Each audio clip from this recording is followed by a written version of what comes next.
On the 18th of August, 1590, an old man stepped out of a longboat onto the sand of Roanoke Island, off the coast of what is now North Carolina, and walked toward the place where he had left his family 3 years before. He was looking for 117 people, his daughter, his son-in-law, and his granddaughter, who would be turning 3 years old that very day. He found the settlement standing silent in the trees. The houses had been taken down. A wall of logs had been built where the village used to be, and there were no people, no bodies, no graves, no sign of a fight. Just a single word carved deep into a wooden post. That word was Croatoan, and for more than 400 years, no one has been able to say for certain what it meant or where 117 English men, women, and children went. England's first colony in the New World did not fall in battle. It did not starve in front of witnesses. It simply vanished. This is the story of the lost colony of Roanoke and of the harder truth the ghost story leaves out. Go back to the beginning. In the 1580s, England was a small kingdom watching Spain grow rich off an entire stolen hemisphere, and one man meant to change that.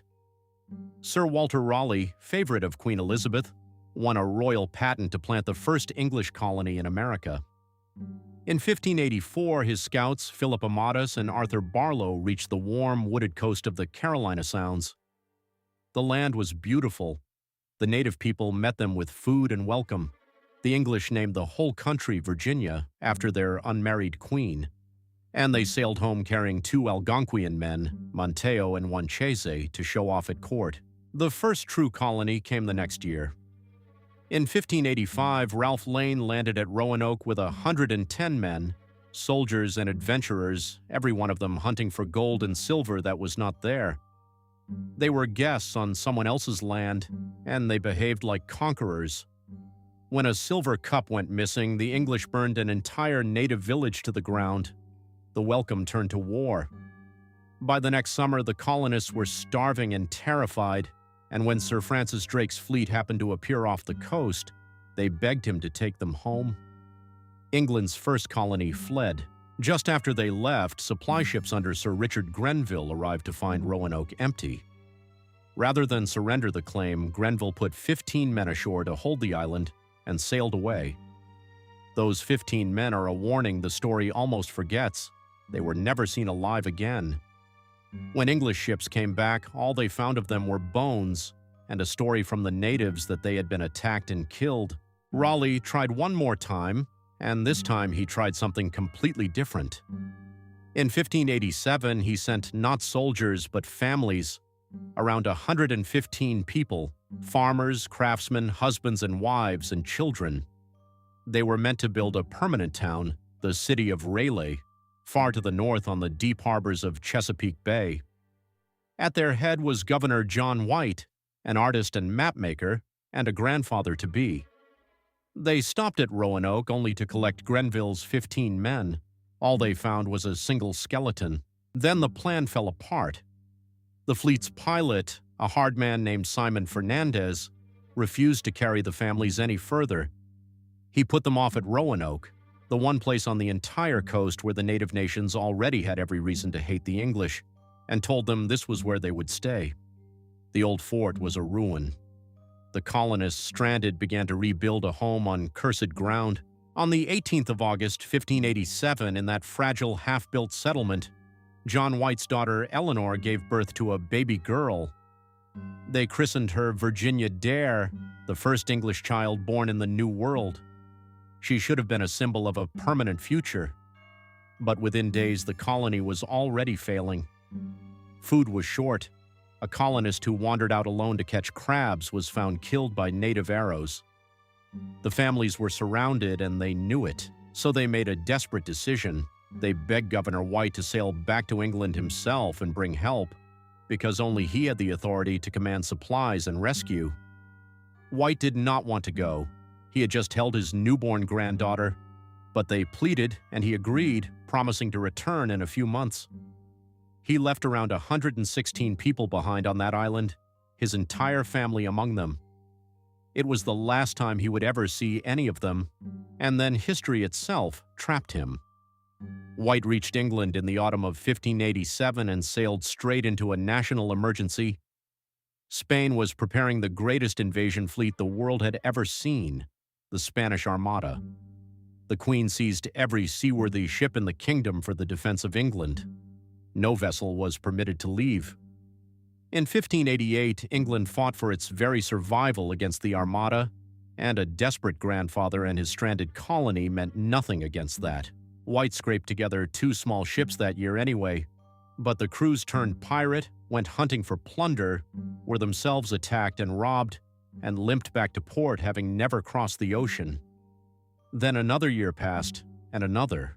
3 years went by while somewhere across 3,000 miles of sea, his daughter and his granddaughter waited for sails that never came. He had no way to know if they were alive. It was August of 1590 before John White finally stood again on Roanoke Island, on Virginia Dare's 3rd birthday.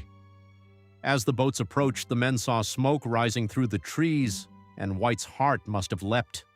They landed. They called out. Nothing answered but the wind. The houses had been carefully dismantled, not destroyed. A strong palisade of tree trunks had been built around the cleared ground. Everything was orderly, deliberate, abandoned, and every single person was gone. Then White saw it. Carved into one of the palisade posts in fair capital letters, one word, Croatoan. On a nearby tree, 3 letters more, C-R-O. Before he left, White had given the colonists a simple code. If they moved somewhere else, they were to carve the name of the place, and if they left in distress, under attack or in danger, they were to carve a cross above it. White searched the wood. There was no cross, just the name. Croatoan. Croatoan was a real place, an island about 50 miles to the south, near modern Hatteras, and it was the home of Monteo's people, the one native nation that had stayed friendly to the English. The message seemed almost clear. His family had not been slaughtered. They had moved south to live among the Croatoan. White was flooded with relief and dread at once, and he begged to sail there immediately. The sea would not let him. A violent storm rolled in off the Atlantic. Anchors snapped and were lost. The battered ships were nearly driven onto the shoals. The captain refused to risk the short crossing to Croatoan in that weather and turned the bow toward England.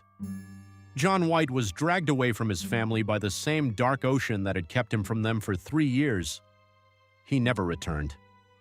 He died in England a few years later, an old man who never learned what happened to the granddaughter he had held exactly once. They were never found. Walter Raleigh sent later expeditions, and they turned up nothing. As one old history puts it, no soul remained to tell their story. More than 100 men, women, and children, including the very first English child born in America, had stepped off the edge of the record and were simply gone. The theories have never stopped, and not one of them can be proven. Maybe they were absorbed into the Croatoan and other native nations. Years later, settlers at Jamestown heard rumors of gray-eyed people far inland who could read out of a book. Maybe a chief had them killed. Maybe they tried to sail home in a small boat and drowned. We even know now from the rings of ancient trees that the worst drought in 800 years struck that coast in exactly those years, enough to starve anyone. Each theory explains some of the clues. None of them explains all of them. But here is the possibility that should haunt us most, and it isn't death. Croatoan does not point to a grave, it points to a people. The lost colony may never have been lost at all. They may have walked off that island and become Croatoan. English farmers turning native, their children growing up speaking Algonquian, the whole little colony quietly dissolving into the very nation that England had come to push aside. And that is the truth the ghost story buries. We remember Roanoke as a spooky riddle about 100 vanished newcomers, but Roanoke was also the opening move of an empire.